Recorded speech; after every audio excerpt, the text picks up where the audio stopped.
Nagsisimula ka pa lang ba sa YouTube at hindi mo alam ang mga dapat mong gawin sa iyong videos at sa iyong channel? Tamang-tama ang video na to para sa iyo.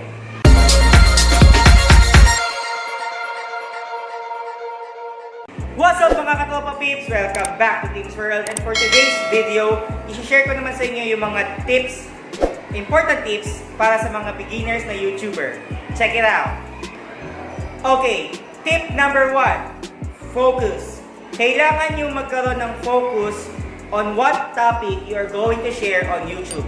Importante yon para alam ng inyong mga subscribers and viewers yung flow ng inyong channel. Kung ito ba ay appropriate for them or para ba sa kanila yon or hindi. At least, mapipin down mo yung mga subscribers and viewers na magiging loyal sa channel at sa videos mo. So again, you need to have focus and focus on the topic that you are going to share on YouTube.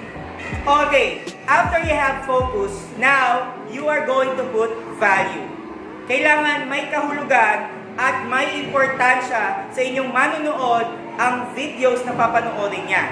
Dahil kung ito ay walang halaga, ito man ay entertainment, educational, travel, beauty, or kung anumang topic, kung wala itong halaga at wala itong magiging halaga sa mga manonood ninyo, hindi rin ito papanoorin ng matagal o hindi na talaga mismo papanoorin ng inyong mga subscribers or viewers. Again, put some values on your video. Next tip will be start. Importante na magsimula ka at maggawa ng iyong video. Kasi aanhin mo ang iyong channel, aanhin mo yung first 2 tips kung wala kang video na sinimulan. Lagi na lang natin sasabihin minsan, mamaya na, pag may confident na ako, pag kaya ko na humarap sa camera. Hindi dapat ganon.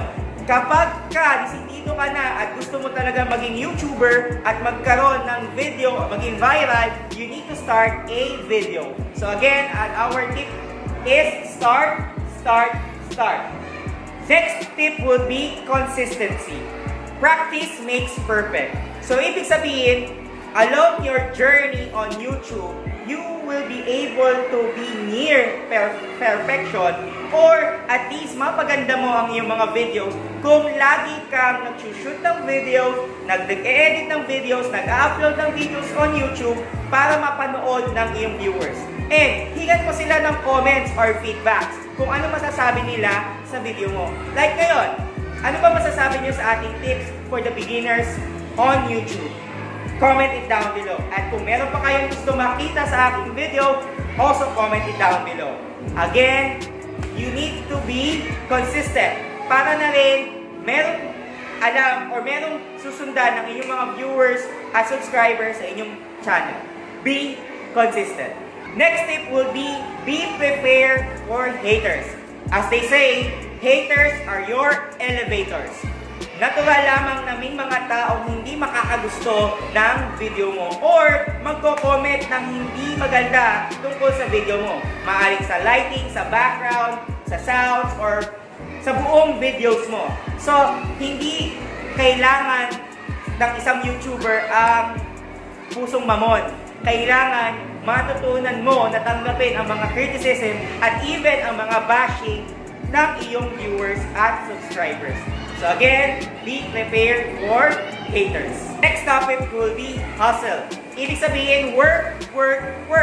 Kung gusto mo mag-viral sa YouTube, kung gusto mong kumita sa YouTube, kung gusto mong makilala ang iyong products or makilala ka ng products para maging sponsor nila sa YouTube, you should work. Hustle. Hindi pwedeng, saka na ako mag-video pag may magandang topic, saka na ako mag-video pag may magandang event na ating pwedeng i-vlog. Hindi po ganon. Ang pag-vlog usually ay pinaplano at inaasikaso. Kasi kung wala kang video na i-upload, wala rin, di ba? So again, para makilala ka sa YouTube, or kung ang gusto mo talaga is kumita sa YouTube, you need to work. Okay, so our tip again for beginners on YouTube, number 1 is focus on your topic. Number 2, value, add value so that people will watch your video.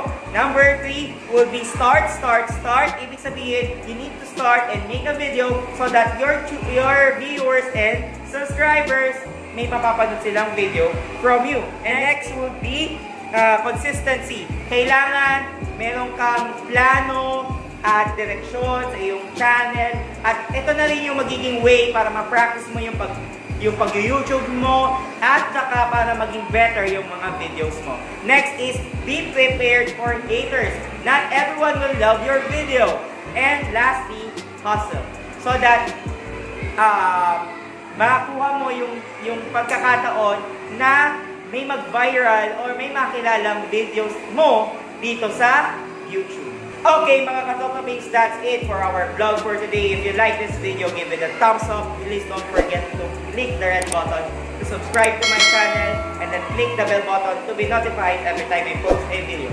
Follow me in my social media accounts. That's Team Jeffrey Corrales Lucido for my Facebook page, at TJC Lucido for Instagram, at TJC Lucido for Twitter, and of course, don't forget again to subscribe to me on Tim's World para makasama ka sa pamilyang COPPA Babes. I also have Likey and TikTok account. Again, kung may question kayo, comment it down below. Okay? So, always remember mga ka-COPPA Babes, keep dreaming and keep living, and see you again mga ka-COPPA Babes. Bye-bye!